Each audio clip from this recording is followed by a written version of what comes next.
It's really, really good to be with you guys today. My name is Phil Scowden, and around 20 years ago, I was sitting where you guys were sitting, not in this building, but in the gym for chapel. I came here to Hillsdale at that time, played basketball, was All-American and Player of the Year in 1999, held a lot of the scoring records until you guys decided to become a 4-year institution. So then after that, you guys stay longer and you score more. But still love the game of basketball, love this school. I teach a lot of the youth ministry classes here. I used to teach some of the math classes, and so it is an honor and a privilege to be with you guys here today. Real quick, is Chris Reinhardt in the building? Up where? In the booth. You're hiding, and you know why you're hiding. Because last night I texted Chris, and I said, hey, Chris, I'm speaking at chapel tomorrow. Tell me, what time does it start? And he texted me back, 11:40. And I said, gee, that seems weird. That seems like it'd be lunchtime and no one would want to come to chapel. But okay. And we send these gifts back and forth and it's ha, ha, ha. And then I checked Facebook this morning. And what time does chapel start? You should know this. You're here. What time does chapel start? 10:40. Yeah. So thanks, Chris. Appreciate that. I got in a little rush this morning. How's that intro to clocks and watches class going? Is that going good? Having a little trouble there? Probably. So, all right. Listen, but it is good to be here. I usually get to come once or twice a year and hang out with you guys, speak to you guys, and it's always a good time. I am a coach for my kids. I've got an 11-year-old daughter. My son turned 9 on Saturday, and then we adopted a little girl a couple years ago, and she's 4. And so I try to coach as many of their sporting endeavors as possible because it's a fun time. They're only this age once. And so whether it's football, basketball, soccer, which I know nothing about, whatever it is, I try to coach those sports to be around my kids, influence other kids, families, parents, all of the above. And so right now it's football season. So I'm one of the coaches for my son's football team. And so after practice, every single day that we have practice, we line up and we run sprints, okay? Worst part of practice. Any of you guys play sports, you know that. And so, but the funny thing is, 8- and 9-year-old boys, we line up for practice. We say, all right, ready, ready, set, go. And we start running. So whether it's a 50-yard sprint or they're running kind of suicides on the field, whatever it is, what I've noticed and what we keep getting on to them about, they all line up, we say go, and then we just start watching them, and they all start running. And each one of them starts like looking left to kind of looking right, like, am I winning? And they just look, and like you're just looking, and it's like a bobblehead like sprint happening with elementary boys. They're just running, and all their heads are twisting and turning, and we're yelling at them just like, look forward, stop bouncing around, and like hit the line and come back. And so they finish next time. Stop looking at Marvy to see if you're winning. Stop looking at Tyree. Stop looking at and my son's the worst. He's the worst. And so we get back on and we go, ready, set, go. Next sprint. Guess what they do? Like last night at practice, my son ran 30 yards like this. Like going this way, and just I was like, are you in love with your teammate? Or like, is there a bond I don't know about? Or like you're just staring. And like they are so consumed with whether or not they're better, faster, and in front of their teammate. Like it's gross. It's all the time. And no matter how many times we tell them not to do it, no matter how many times we remind them, listen, you go faster when you just look straight ahead and focus, they still do it. And what I find sad but true is that this longing to kind of compare, grade, kind of rank, it's invaded our culture. Like we are a culture that consistently puts people in places. First, second, third, 5-star, 4-star, top 10 athletes, top 10 plays. And like we have this culture of comparison, and it's a curse. It's really a poison. And it's really, really just depleting our souls of joy, of focus, of strength. Because, listen, just being honest, I go and speak at a lot of different churches, a lot of different places to a lot of different people. And it's funny because I'll go into a church and I'll preach the gospel or teach on a topic they want me to teach. And they come up and I'll do some consulting and they'll ask and they'll go, hey, how are we compared to the church down the street? Or the Nazarenes? or the Methodist or the Baptist or the this or the that. And I'm just like, why do you care how you look compared to them? Like, why are you running your race and looking sideways and wondering, I wonder if I'm better than them. I wonder if I'm faster than them. I wonder if we do things a little bit better. Instead of just pushing forward with focus, passion, and consistency. You see this curse of comparison. It's in our culture. And listen, comparing top 10 sports plays or which burger place is better, any of that, that's all fun and games. But when comparison gets personalized, when you enter the equation, then it gets nasty.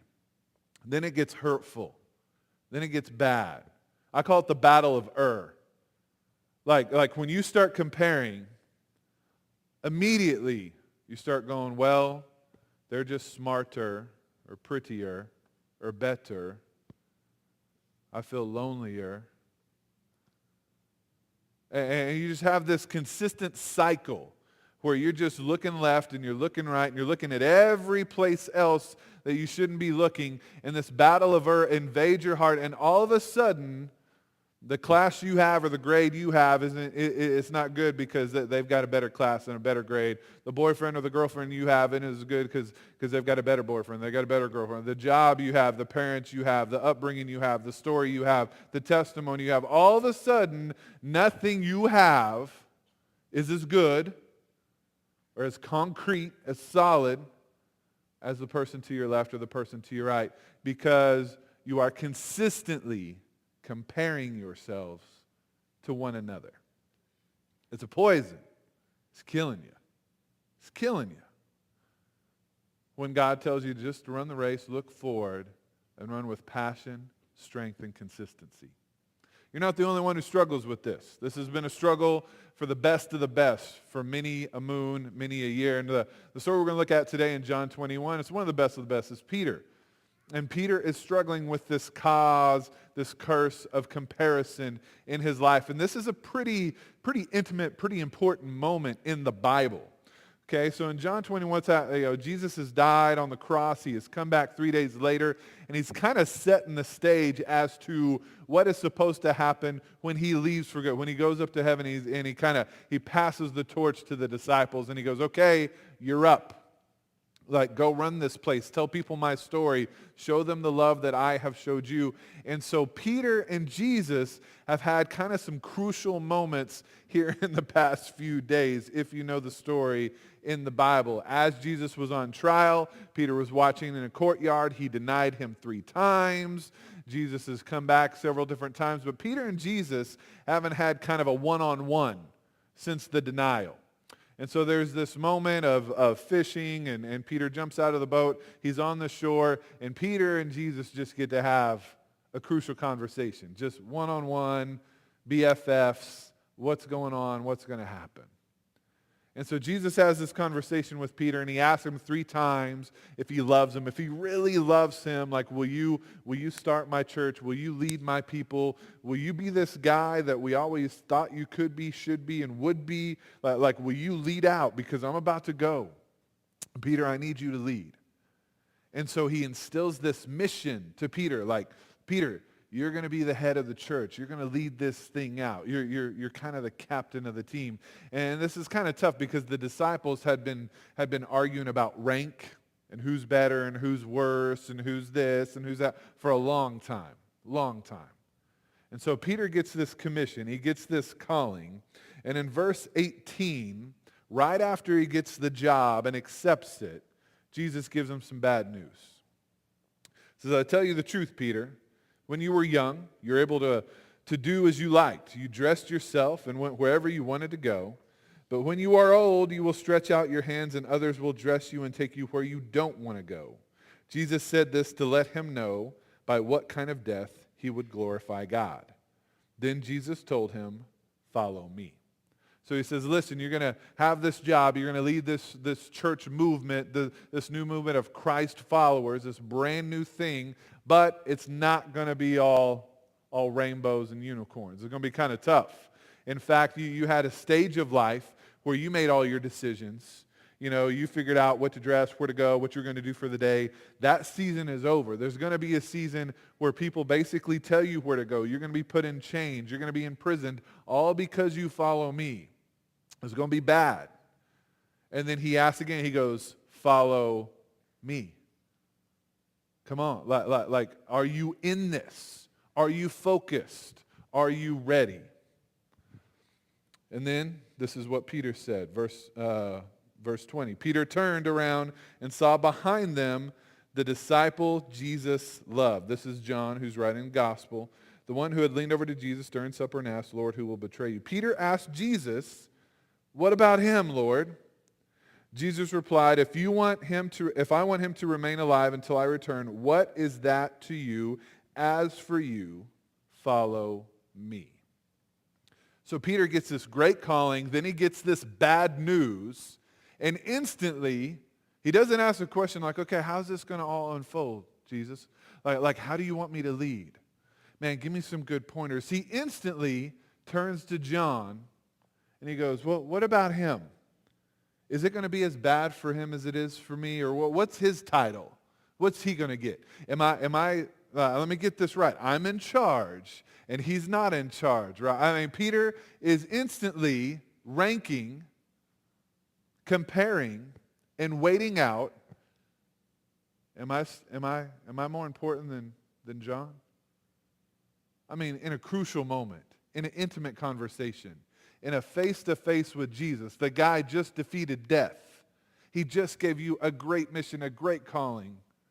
And you're worried like, am I winning the race against John over here? Jesus gets a little angry and goes, if I want him to live until I come back, what do you care, man? What does that matter to you? As for you, what's he say again? Follow me. Like, you're running the race all cockeyed and bobble-headed and wrong, Peter. You're trying to finish and go and conquer, but all you care about is what's around you, and you're not focused. You keep comparing and ranking. Stop it. Because when we compare, some bad stuff happens. Like, I don't know if you know this, but when we start ranking people and giving people titles and putting them in pockets and places, you can look around the world at certain countries, certain cities, and certain spots and see how bad it gets when you start putting people in places and comparing and ranking. It gets bad. I want to talk to you about 3 things that it does to you guys and myself in our hearts and in our lives. The first thing, the curse of comparison. The first thing it does, comparison produces inferiority or superiority. In other words, when you compare, you either win or you lose. Nobody ties. So when you start looking at someone else, you're instantly going to puff yourself up with pride and go, you know what, I'm doing pretty good, because they suck. You know what? Life's not bad. Look how bad they are. You know what? I'm not as dumb as I thought. Look at what they did. And you instantly start placing yourself on a pedestal, or you're the loser. And you start beating yourself up. You start going dark. You start just falling and falling and falling into a really dark, depressed place. When you compare, there's a winner, there's a loser. There's no ties. God has not told you to go around and judge people and rank people and compare yourself to people. That's not your job. That's not how you should be spending your time. The second curse, comparison, produces anger towards God. You ever feel like God plays favorites? Have you ever felt like just be honest, right? You ever feel like God plays favorites? I'm the only one. Good. All right. Good to know. Like, there's been seasons in my life where it gets bad, and when it gets bad, we have a default to compare because we wonder why it's so bad for us and not so bad for them. And we start asking the Lord, why did she get this and I got this? why I try so hard, but it doesn't end up like this. They try so little, and they get so far. And we begin to have resentment and anger towards God because we stop looking at the Lord and we start looking around us. The last thing comparison does, it opens the door for Satan to take us really, really far. James 3:14-16, but if you harbor bitter envy and selfish ambition in your hearts, do not boast about it or deny the truth. Such wisdom does not come down from heaven, but is earthly, unspiritual, and demonic. For where you have envy and selfish ambition, there you find disorder and every evil practice. Envy is when you compare and you really want that. Like they've got that and you don't have that. Jealousy, selfish ambition, that's what that is. That's when you see them. It's a person. And you have envy for that person. Jealousy towards that person.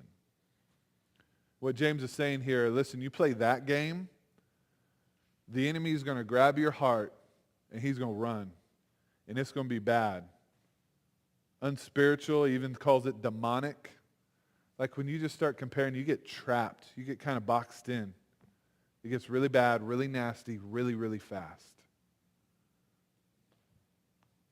Yet we still do it. Now, I want to talk about the cause. Why do we do this? And then we'll be done. First reason, I believe we compare, we judge, we rank, is the lack of acceptance in who God has made us to be.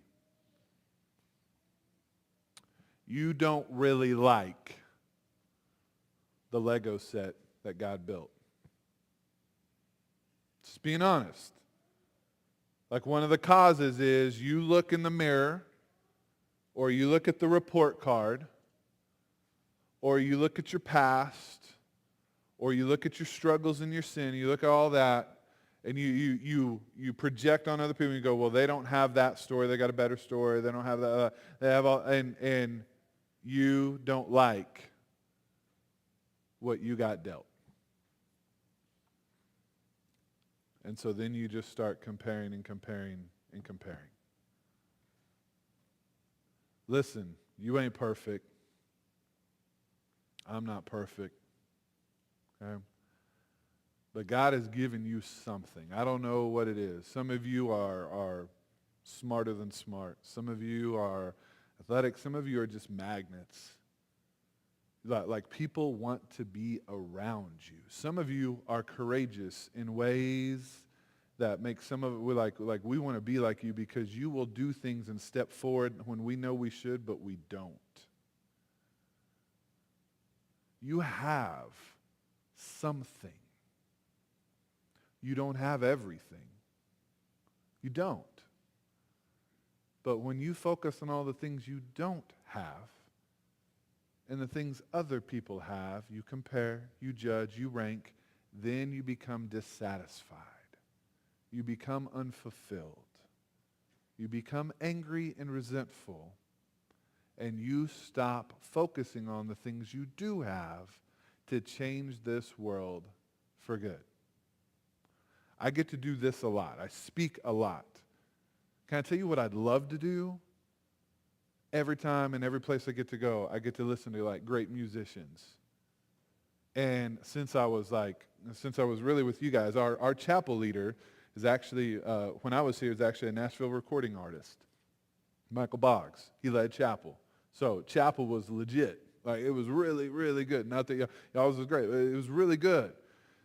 And I was like, that's what I want to do. And they're like, Phil, you should speak. So I took guitar lessons. Guess what? Not good. And then people are like, but listen, that's okay. Bass guitar is easier. So to do bass guitar, is that true, musicians? I don't know. That's what they said. So I did bass guitar. Guess what? Still sucked. Really bad. Not good. There's only 4 strings. They're like, you don't even have to put any fingers up. You can just do this. I couldn't do it. So then I was like, man, I got rhythm. I got good. So boom, drums. 8 weeks of drum lessons. So I took drum lessons with a dude who was in a band, made me all that. I had 8 weeks of drum lessons. After I was done, so we shot hoops and all that. He came and heard me speak, and we became friends. I was like, so man, 8 weeks of drum lessons. What do you think's next? And he's like, I think you should go find your next spot to preach and stay in that adult basketball league. You dropped like 43. You should do that. I was like, but what about drums? He's like, no, you're done with drums. Like, don't ever come back. Don't ever come back to don't do it. Save your money. Like go do something else. But I love that. Like, that's what I want to do. I can't do it. It's not my gift. I can do other things. But if I just sat here all the time and became resentful because I can't do anything up here, obviously, my heart becomes dark. I start thinking, I'm not good enough. I don't have any skills. I don't have any talents. I don't have any gifts. And that's just not true. Another cause of comparing and judging is a lack of identity in who we are in Christ. 2 Corinthians 5:16 through 18. So we have stopped evaluating others from a human point of view. At one time we thought of Christ merely from a human point of view. How differently we know him now. This means that anyone who belongs to Christ has become a new person. The old life is gone, a new life has begun, and all of this is a gift from God who brought us back to himself through Christ. And God has given us this task of reconciling people to him. Paul is saying, listen, there's all this comparison in the church. At this time, all these churches were sprouting up. And all these churches were like, man, Paul's really good, or Barnabas is really good, or Silas. And everyone starts talking about the speakers and preachers and leaders they like, and how church should look in their culture, and their culture, and their culture. And he just says, listen, we are not evaluating anything. Like, I'm stopped looking at people. We're stopped looking at everything. We're just looking at Jesus. We're looking at your life being new and changed. And he ends it with, you got one job. Reconcile people to Jesus. That's your job. That's your race. Look forward, focus, and go. That's what you do. That's what you do. That's what I do. Stop looking around and wondering, what is that church up to? And what are they doing? And what did he preach on? What did he? And Paul just squashes that and says, that's old news. Stop it. You work on reconciling people to God. You use the gifts you have. And stop looking left and stop looking right. And just run. Just go. You go back to the life of Peter. That was not one of Peter's best moments. Peter got the calling, had the conversation, got kind of the bad news, and he looks over at John. But you know what we learn? Several decades later, people think between 30, 40 years, Peter starts talking about going to Rome, and he's going to Rome, and he says, and I know I'm going to die. Like I'm going there, and that's where everything's going to end for me. And so you look at biblical, theologians through the years, historians through the years, we know that Peter got crucified, but he got crucified upside down. Now here's the deal. They didn't just crucify people upside down. It wasn't like you didn't go there and they had like a buffet of executions. Like, hey, what do you want today? I'll take the chair. It wasn't like that. And so Romans just crucified people the same way, okay, using a lot of the same stuff. And so historians, people have said that, that was how they were going to kill Peter. And so when they notified Peter, this is how you're going to die. And Peter said, please don't do that. And they're like, well, too bad. We're Roman. This is how we kill people. He goes, well, would you turn me upside down? Would you crucify me, and would you turn me upside down? Now, if you look at that and do your research, that's more painful. It's a worse way to die. Not that there's a good way, but if you're stacking them up, that's worse. Why would Peter do that? Why would Peter go, well, give me something even worse than what you're already going to do to me? Well, who's crucified? Jesus. Over 2,000 years later, we see a cross and you think, Jesus. His story, his life, his sacrifice, everything with Jesus, that is attached to Jesus. And Peter knew that.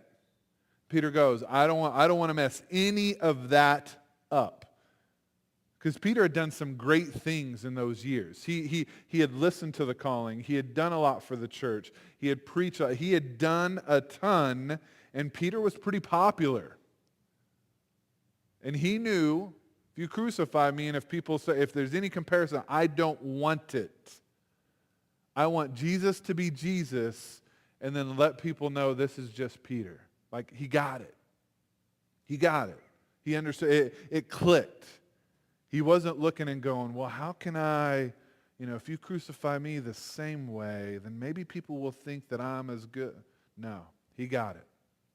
He got it. And so my encouragement for you today, my challenge for you today, you live in a world that is saturated in comparison. Who's better? Who's worse? You are consistently pulled and tugged to look to your right and to look to your left. Squash all that. Like, don't focus on that. You have a mission. You have a journey. You have a story. I don't know how it's going to play out for each and every one of you, but you've got that. The more that you turn left and right, you slow down. You lose focus. You veer off track. Keep your eyes forward, head down, and stay focused on what God has called you to do. I work in a lot of churches, and you know who deals with comparison maybe the worst in our whole culture? Can I just be honest? Preachers really struggle with this. Because there's all these preachers online now. You can go watch the best of the best on YouTube and Facebook, and preachers have this pressure to share the gospel and do all this stuff. And, they're constantly, did I do good enough? Did I do better than him or her? And it wears them down. And I have to continually have this conversation with a lot of them because they compare and then they go dark. They just feel like they're losing. They're not doing a good job. And if that can happen to those people in that place, it can happen to you too. So be careful. Stop looking around. And keep your eyes focused.